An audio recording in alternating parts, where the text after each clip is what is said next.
Pagi hari ini saya akan khotbah tentang yang dari Tuhan banyak tantangan. Katakan sama-sama, yang dari Tuhan.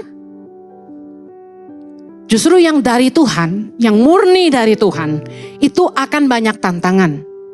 Anda tahu dalam Lukas 1 ayat 26 sampai 38, Maria mendapat mandat dari Tuhan. Yaitu apa? Bahwa Tuhan akan menitipkan benih ilahi, anaknya sendiri, Yesus Kristus dalam kandungannya. Malaikat Gabriel mendatangi Maria dan mengatakan, "Hai engkau yang dikaruniai oleh Tuhan, engkau akan mengandung dari Roh Kudus. Anakmu akan menjadi raja." Dengar baik. Maria mendapatkan mandat ini langsung dari siapa? Dari Tuhan yang mengutus malaikatnya Gabriel. Apakah lalu yang dari Tuhan mudah?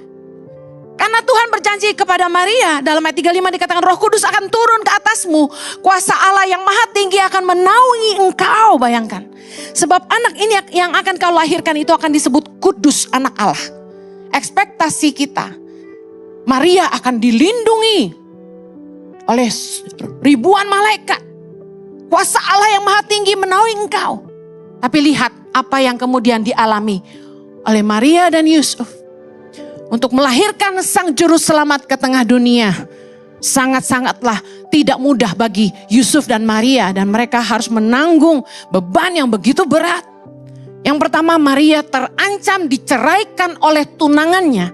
Dalam Matius 1 ayat 18 dan 19 dikatakan begini. Kelahiran Yesus Kristus adalah seperti berikut. Pada waktu Maria ibunya bertunangan dengan Yusuf, ternyata ia mengandung dari Roh Kudus. Sebelum mereka hidup sebagai suami istri, yang artinya mereka belum melakukan persetubuhan. Karena Yusuf suaminya seorang yang tulus hati dan tidak mau mencemarkan nama istrinya di muka umum. Ia bermaksud menceraikannya dengan diam-diam. Karena mereka sudah tunangan, makanya disebut menceraikan. Karena ini tinggal menikah. Karena Yusuf merasa gini, itu anak bukan dari saya, kenapa kamu mengandung? Laki-laki mana yang percaya kalau tunangannya kasih tahu saya mengandung dari Roh Kudus? Angkat tangan. Zaman sekarang, ini kamu sama siapa? Pasti gitu kan? Berat sekali beban yang dipikul oleh Maria. Karena dia bagaimana jelasin ketunangannya? Saya hamil loh. Dari siapa? Gitu kan? Dari Roh Kudus. Oh my God. Seorang Yusuf yang takut Tuhan pun tidak akan percaya sama omongan Maria. Makanya dikatakan, karena tidak mau mencemarkan nama Maria, dia mau menceraikan Maria diam-diam. Berarti dia sudah dengar kabarnya dari Maria. Bisa mengerti sampai di sini?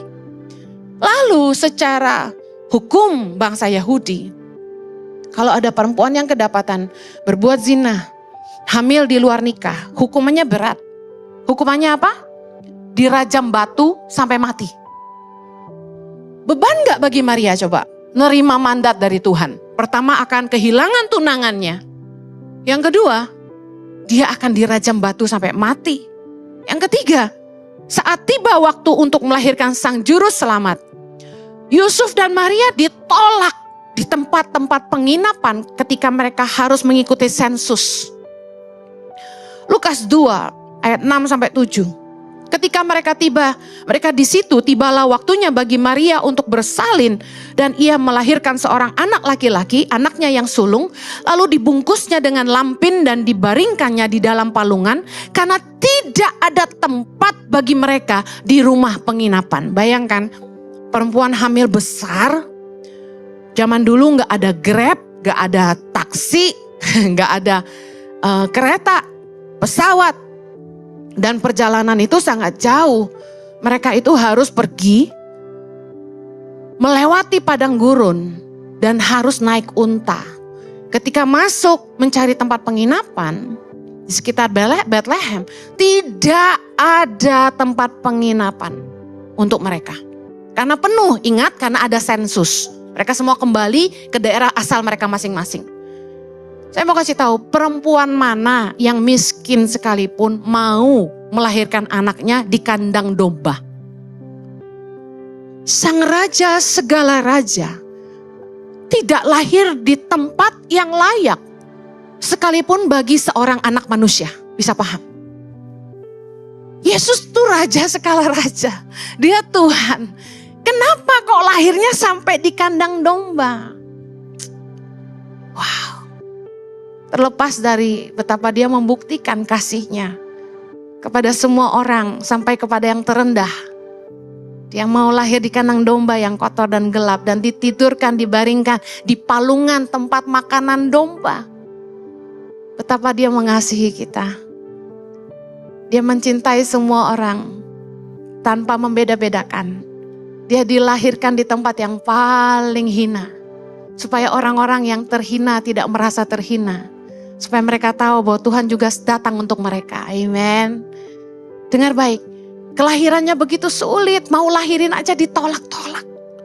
Yang keempat, bayi Yesus terancam dibunuh setelah lahir. Ketika kurang lebih Yesus berusia 2 tahun. Dalam Matius 2 ayat 13-15 dikatakan gini.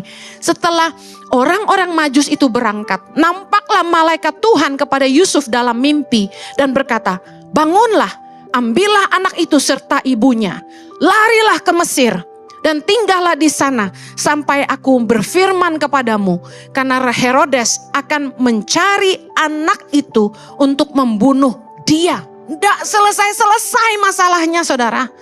Maka Yusuf pun bangunlah, diambilnya anak itu serta ibunya malam itu juga, lalu menyingkir ke Mesir dan tinggal di sana hingga Herodes mati. Hal itu terjadi supaya genaplah yang difirmankan Tuhan oleh Nabi, dari Mesir kupanggil anakku. Makanya perjalanan Holy Land selalu dari Mesir. Dengar baik, perjalanan dari Bethlehem menuju ke Mesir sangat-sangat jauh. Kalau Anda ikut ke Israel, ada petanya yang ditunjukkan oleh tour guide bagaimana perjalanan Maria dan Yusuf menyusuri itu. Sangat jauh. Dan yang lebih luar biasa gini, tidak ikut jalan potong. Kenapa? Ingat mereka dikejar. Mereka dikejar oleh bangsa Romawi karena Herodes memerintahkan semua anak berusia 2 tahun ke bawah harus dibunuh. Jadi mereka muter-muter menuju Mesir dan ingat lewat padang gurun. Lewat padang gurun tuh gak mudah. Dengan kurang airnya, bawa balita umur 2 tahun. Di sini yang punya anak balita pernah ngerasain gimana susahnya bawa anak kecil? Dan ingat naik unta. Wow, pegel saudara. Tapi tantangan yang luar biasa dilalui oleh Yusuf dan Maria. Dan saya mau katakan mereka adalah 2 orang yang paling berjasa melahirkan Sang Juru Selamat bagi dunia. Amen. Yang dari Tuhan, bukan tanpa tantangan.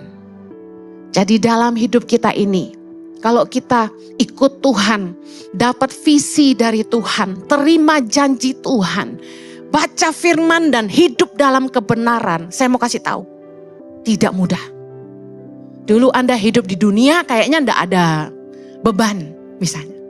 Mau hidup seenaknya terserah, mau bikin dosa enggak pusing. Tapi ikut Tuhan tuh enggak mudah. Harus mau bayar harga. Karena Yesus pun mengalaminya, Maria mengalaminya, Yusuf mengalaminya. Di dalam kehidupan kekristenan mengikut Tuhan, penolakan dari sesama orang percaya.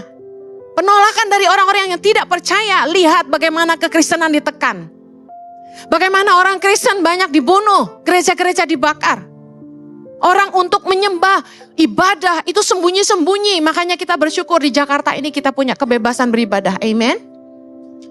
Di dalam mengikut Tuhan kita disalah mengerti, kita dihakimi, kita dijahatin orang, kita difitnah, diomongin orang. Saya kasih tahu, itu adalah harga bayar kita ikut Tuhan. Karena yang dari Tuhan itu tidak mudah. Jangan baru diomongin orang udah sakit hati, udah kecewa, tidak mau ikut Tuhan lagi. Baru bertengkar sama sesama orang Kristen, sesama pelayan Tuhan, sudah menyerah, tidak mau pelayanan lagi. Lihat pendeta kayak gini, kayak gitu, udah kepahitan gak mau ke gereja lagi. Apa salahnya Tuhan sampai kita ninggalin Tuhan? Bukankah Tuhan selalu setia sama kita? Hidup memang gak mudah, tapi dia gak pernah tinggalkan kita, bukan? Dalam mengikuti jalan-jalan Tuhan, justru akan banyak proses yang kita lalui. Perjuangan mempertahankan iman tidak mudah. Dan saya berani katakan gini, banyak tantangan, hal-hal yang membuat kita kadang ingin menyerah. Amin. banyak orang yang berpikir ikut Tuhan tuh hidup akan jadi mudah, berkat melimpah. Bayi rohani biasanya doa apa langsung dijawab, doa apa langsung dijawab. Begitu dapat tantangan, menyerah. Ikut Tuhan harus mau bayar harga. Katakan sama-sama, ikut Tuhan harus mau bayar harga. Ketaatan kita dalam mengikuti kehendak Tuhan, hidup dalam kebenaran firman, akan banyak tantangan. Kenapa? Karena cara-cara dunia ini berbanding terbalik dengan cara-cara Tuhan. Bagi dunia, suap itu biasa, mencuri biasa, bohong biasa, ngomong jorok biasa, ngerokok, mabuk itu hak manusia. Judi biasa. Kami kemarin bawa 60 Minutes di cruise, ada kasino. Saya bersyukur peserta jemaat ICI menguasai diri. Mungkin ada yang pengen pencet-pencet dikit, iseng-iseng masukin sedikit, tapi mereka gak ada yang berani. Dengar baik, dunia ini menawarkan banyak hal yang memungkinkan kita hidup dalam dosa dan melawan kebenaran. Bagi dunia, living together, kumpul kebo, biasa. Banyak orang Kristen katanya marah sama saya. Karena Bu Heni khotbah tentang kumpul kebo terus. Soal selingkuh terus, karena mereka selingkuh. Karena mereka kumpul kebo. Di Australia teman-teman saya, orang China dari Shanghai, ngomong sama saya. Bagi kami di China itu, kumpul kebo itu biasa. Orang Jepang teman saya bilang gini, kalau ada perempuan yang masih perawan umur 20-an tuh gak lazim, dia bilang. Bagi orang Jepang, kalau lu gak pernah tidur bersama berarti lu jelek. Gak ada yang mau sama lu, katanya gitu. Dunia ini ngeri. Prinsip-prinsip dunia berlawanan dengan prinsip kebenaran Tuhan. Amen. Kita katanya kalau bisnis, Bu Heni, ibu itu pendeta udah khotbah aja. Ibu Heni bukan pengusaha, nipu tahu lah, kata dia gitu. Enggak nipu mana kaya. Enggak nyuap, enggak jalan.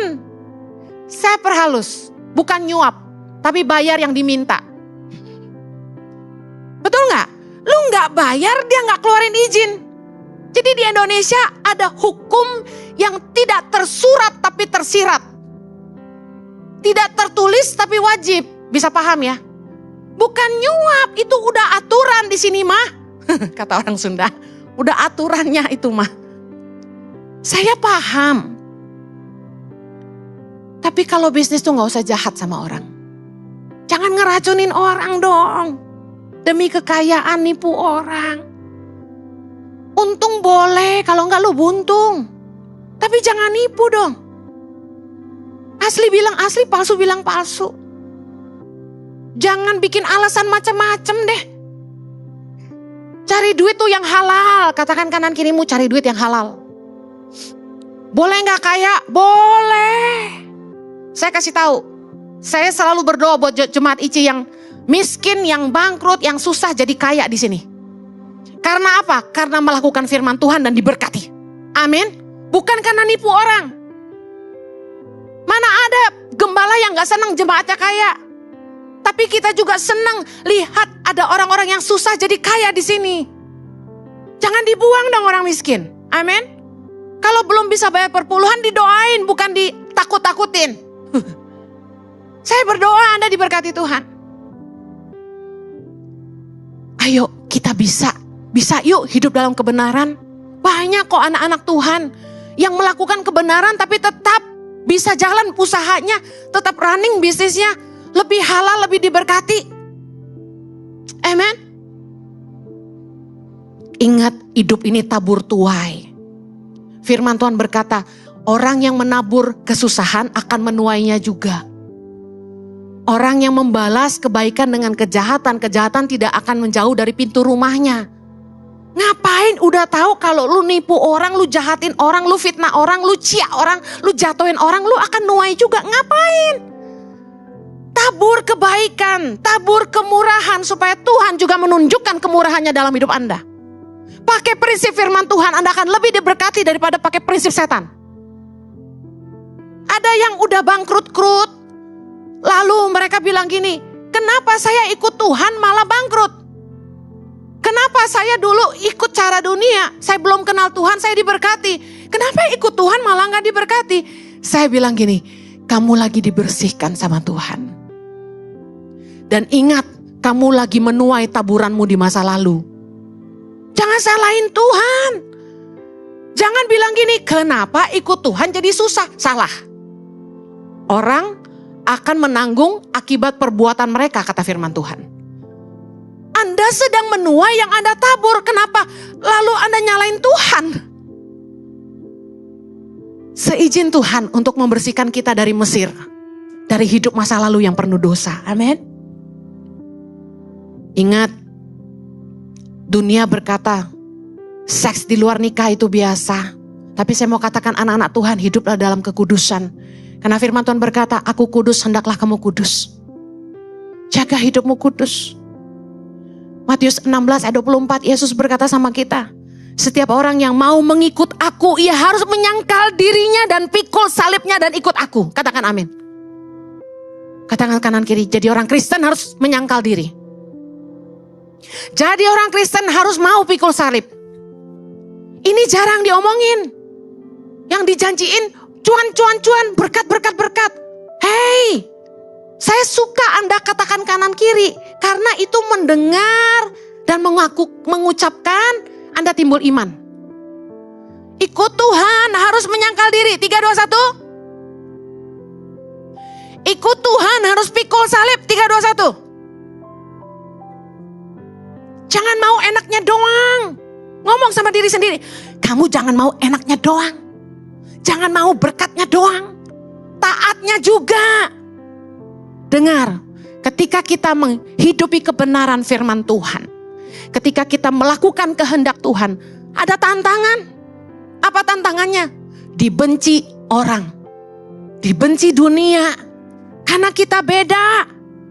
Yang beda-beda pasti dibenci. Yohanes 15 ayat 18 kita baca sama-sama. 3, 2, 1. Jikalau dunia membenci kamu, ingatlah bahwa ia telah lebih dahulu membenci aku daripada kamu. Ayat 19. Sekiranya kamu dari dunia, tentulah dunia mengasihi kamu sebagai miliknya. Tetapi karena kamu bukan dari dunia, melainkan aku telah memilih kamu dari dunia, sebab itulah dunia membenci kamu. Katakan, Tuhan telah memilih aku. Orang yang dipilih Tuhan akan dibenci dunia. Siap gak? Kita pikir orang-orang yang beda agama tuh yang bakal jadi musuh kita. Tapi yang kita hadapi ternyata banyak saudara seiman justru yang menjatuhkan. Teman-teman sepelayanan yang jadi tantangan. Saudara, keluarga, pasangan yang jadi tantangan. Kita kadang-kadang berpikir, wah tantangannya pasti nih dari kaum seberang. Banyak yang tanya saya, Bu Heni, Tangan Pengharapan Ibu buka di sana sini seluruh Indonesia. Tantangannya orang yang bukan Kristen ya? Lu salah, gue bilang. Justru tantangan saya temen sejawatan. Saya sampai bawa bantuan buat masyarakat itu. Tahun 2011 sampai 2013 tiap bulan 1,5 bulan saya berangkat ke NTT, ke pedalaman. Bawa beras, bawa bantuan bibit. Saya pengen mereka keluar dari kemiskinan dengan cara nanam sayur. Jadi saya bawa ahli pertanian waktu itu setiap kali datang. Nah, namanya masyarakat kalau nggak ada dalam tanda kutip uang duduk atau sembako nggak mau datang. Jadi kita kudu bawa beras, baru bawa kailnya tuh bibit-bibit sayur sama pelatihan. Sebelum pelatihan diadakan saya khotbah atau Pak Jojo khotbah. Wah, saya khotbah marah-marah supaya mereka jangan malas, jangan mabuk, jangan pukul anak pakai kursi gitu loh. Nah, gereja-gereja di pedalaman itu tutup pintu buat kami. Katanya Bu Heni datang ke sini mau buka gereja. Jadi gereja-gereja nggak kasih kami pakai. Awalnya mereka kasih karena diuntungkan, karena mereka juga dapat sembako kan. Tapi begitu tiap bulan saya datang, wah ini mau buka gereja nih. Makanya nih gereja-gereja jangan ke pedalaman buka gereja. Beritakan kabar baik. Bagikan kasih Tuhan, amin. Gara-gara begitu jadi saya yang dicurigain. Akhirnya gereja tutup pintu. Saya gak menyerah. Saya khotbah di bawah pohon kayak Tuhan Yesus. Saya teriak-teriak, masyarakat duduk di tanah. Saya teriak-teriak nginjilin mereka. Di bawah pohon, bertahun-tahun. Kita pikir orang seberang yang jadi musuh, tapi saudara seiman, teman sepelayanan. Tapi gak usah heran. Siapa sih yang menyerang Yesus coba? Waktu Yesus datang, siapa yang menyerang Yesus? Ada orang yang tidak percaya menyerang Yesus? Mereka malah cari dia. Mereka malah minta disembuhkan. Baca firman. Yang menyerang Yesus para imam-imam tua-tua ahli Taurat, orang Farisi, orang Saduki, orang Yahudi. Yang harusnya mensupport dia. No. Lukas 23 ayat 10, satu contoh aja. Sementara itu imam-imam kepala dan ahli-ahli Taurat maju ke depan dan melontarkan tuduhan-tuduhan yang berat terhadap dia kepada Yesus. Kemanapun Yesus pergi mereka ikutin, bukan buat dengerin tapi buat jatuhin. Buat menghakimi Yesus. Dalam kekristenan, persaingan di dalam dunia pelayanan terjadi. Mengerikan. Ada pendeta yang khotbah, dia ngerasa gereja dia paling bagus. Dia tantang pendeta-pendeta. Lu bagusin kualitas gereja lu. Kalau tidak, lu gak bisa bersaing sama gereja kita. Dia bilang gitu. Dia khotbahin begitu. Kaget saya. Ya gak apa-apa deh, gue mah jemaat gak usah banyak-banyak. Yang penting melakukan firman aja. Amin. Dalam kekristenan, sangatlah tidak mudah menjadi terang. Kita akan berhadapan sama aturan-aturan dunia yang berlawanan dengan firman Tuhan. Kita akan berhadapan dengan teman-teman seiman, orang-orang sepelayanan yang justru menjatuhkan. Tapi jangan jadi lemah. Walaupun menjadi terang di tengah kegelapan sangatlah tidak mudah. Tapi tetaplah jadi terang. Katakan aku harus jadi terang. Seperti Maria yang tidak menyerah. Seperti Yusuf yang mau bayar harga. Seperti Yesus yang tidak patah arang. Sepanjang hidupnya mendapatkan perlawanan. Ditolak sama manusia yang untuknya, untuk mereka dia datang. Dia tidak menyerah. Dia tetap memberikan hidupnya. Melayani mereka. Setia sampai akhir. Sampai mati di kayu salib untuk kita. Kita juga tidak boleh menyerah. Tetap jadi terang walaupun ikut Yesus tidak mudah. Amen. Biarpun kegelapan begitu pekat. Jangan pernah menyerah. Teruslah setia ikut Tuhan. Saya pernah hampir menyerah. Saya sampai bilang sama Pak Jojo gini. Aku kayaknya gak mau khotbah lagi deh. Stres aku. Banyak orang yang ngata-ngatain jahat-jahat. Bahkan bilang saya motivator apa pendeta sih, dikata-katain gitu. Saya khotbah disalah-salahin terus, pakai jeans bolong di lutut, dimarah-marahin, dikatain gak pantas. Lah gue khotbah di mana? Gue lagi khotbah di anak muda. Gue kan udah mama. Kalau gue gayanya gak anak muda, gak cocok. Yang bikin kita mama jadi kayak anak muda apa? Ngejins lagi. Robeknya juga bukan di paha. Di bawah lutut sini loh. Lu mau lihat lutut gue? Gak dosa. Tidak menghargai sakralnya firman Tuhan. Ya ampun. Lebih penting jiwa-jiwa selamat. Atau jin saya. Rambut tuh sampai saya kepang-kepang Bapak Ibu. Biar kelihatan muda sedikit. Turun 5 tahun lah gitu. Saya kan mencoba bisa blend in sama anak muda gitu loh. Gaya ngomongnya beda. Ya gak mungkin ngomong kayak begini di anak muda gak didengerin loh. Tidur molor mereka. Jadi gaya ngomongnya beda. Casos-casos. Pakai jeans bolong, rambut dikepang. Sedaya upaya nutupin lemak di mana-mana. Waktu itu kan masih moleh banget tuh. Dikata-katain gak jelas. Saya lihat orang Kristen nih yang gak penting-penting, yang boten-boten diurusin gitu loh. Yang mana yang lebih utama? Injil diberitakan, kabar baik disampaikan, jiwa-jiwa diselamatkan. Orang bertobat, berbalik dari jalan-jalan mereka yang jahat. Anda tahu zaman sekarang susah ngomong firman sama anak muda, you know. Mereka mau dengar Anda omongin mereka. Boro-boro, saya punya 3 anak remaja, saya tahu. Saya tanya sama anak saya tiap kali habis dengerin saya khotbah, makan malam hari Minggu. Did you listen to mommy? Yes. Did you know what I said? Yes. Yang diingat tuh bagian yang lucu-lucu aja. Anak muda sangatlah berharga. Kita semua ini generasi masa kini. Anak muda itu generasi masa depan. Memberitakan kebenaran aja dihakimi terus. Kadang-kadang saya capek. Makanya sosial media saya udah gak mau liatin lagi. Dan saya bilang sama Jojo, kayaknya ibadah live streaming tuh gak bagus deh. Banyak gereja-gereja yang sudah tidak mau live streaming lagi. Karena kadang-kadang ketika kita spontanitas begini, banyak kata-kata yang salah ngomong, ya. Karena ngomongnya cepet. Nah yang kedua, audiensnya kan jemaat sendiri. Begitu didengar sama orang luar yang bukan jemaat kita, mereka banyak yang ngata-ngatain saya.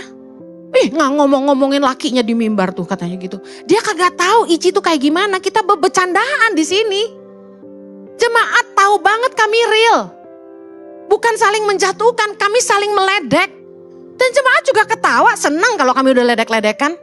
Begitu suami saya ngatain Ibu Heni tuh gak pintar masak, ketawa semua. Asem banget kan. Tapi kalau ini dipublikasi di umum, di YouTube yang gak ada filternya, orang akan berpikir berbeda, paham ya? Makanya saya bilang sama Pak Jojo, kayaknya live streaming ditiadakan aja deh. Kalau kamu sampai mau live terus, aku gak mau lagi khotbah di ibadah jam 10. Saya bilang gitu sama Pak Jojo. Karena saya mau diedit karena yang dilepas ke YouTube beda sama yang dikonsumsi jemaat. Makanya kalau mau yang murni harus datang ke sini. Amin. Susu murni ada di sini. Kalau yang di YouTube editan.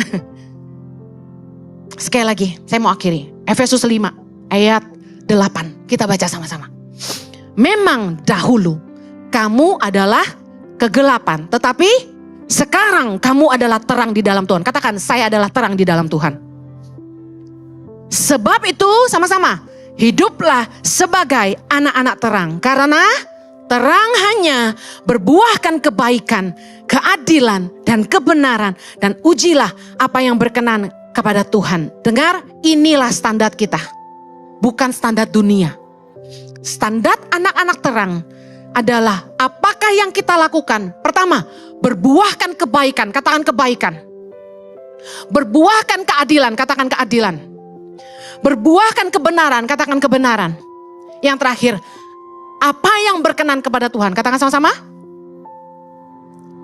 Yuk, jangan menyerah walaupun susah. Hiduplah dalam kebenaran walaupun banyak tantangan. Terus setialah ikut Tuhan walaupun banyak yang menjatuhkan. Pegang 4 ini. Hiduplah sesuai standarnya Tuhan. Sebagai anak-anak terang. Berbuahkan kebaikan. Berbuahkan keadilan. Berbuahkan kebenaran. Dan berkenan kepada Tuhan. Itu standar hidup kita. Bukan standar dunia. Katakan amin. Yang dari Tuhan. Memang banyak tantangan. Tetapi akan selalu tersedia pertolongan. Katakan amin.